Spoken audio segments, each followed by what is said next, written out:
angry. I am angry if ever there was an angry woman. Breaking news, upset residents storm the podium after New York City's Rent Guidelines Board votes to raise rents. Good evening, I'm Christine Johnson. Maurice is off tonight. Mayor de Blasio's push for a rent freeze failed tonight, increasing tension among both landlords and tenants. But the latest hike will be the lowest residents have seen in decades. CBS 2's Jessica Schneider was at the rowdy meeting in the East Village. She joins us now live with the details. Jessica? Well, Christine, the chair of the Rent Guidelines Board called the vote an historic vote, but the tenants out here just weren't satisfied. They wanted a complete rent freeze, and when they didn't get it, they rushed to the front of that board meeting to voice their anger.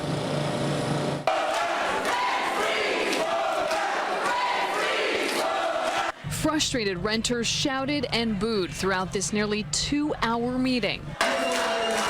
They held signs pushing for a rent freeze for rent-stabilized apartments. But in the end, with a vote of 5-4, board members passed a modest rent increase of 1% for one-year leases and 2.75% for two-year leases. I am angry. I am angry if ever there was an angry woman. I mean, my landlord and these landlords around here, they are killing tenants in Brooklyn. They're driving tenants homeless. Mayor Bill de Blasio giving hope to the hundreds present for the vote. He campaigned saying he'd push the Rent Guidelines Board to institute a rent freeze and reiterated his goal just hours before the vote, saying tenants have sustained too large of an increase over the years.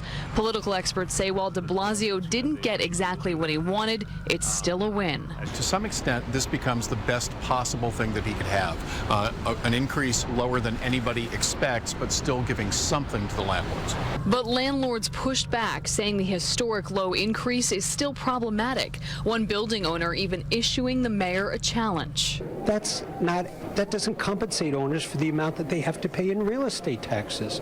And what I suggest is, since this has become a totally political process now, that the mayor come forward and he ensure that the real estate taxes do not go up by more than 1% next year. Tenants argue any increase is too much. Thomas Williams pays $984 a month for his one-bedroom apartment in Brooklyn.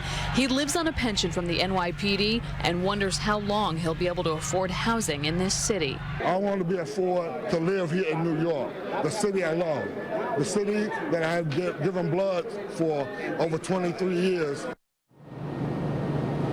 And landlords tonight caution that the vote doesn't just affect rent-stabilized tenants. They say if they can't cover their costs with only that 1% rent increase, they could raise the rents on tenants paying the market rate.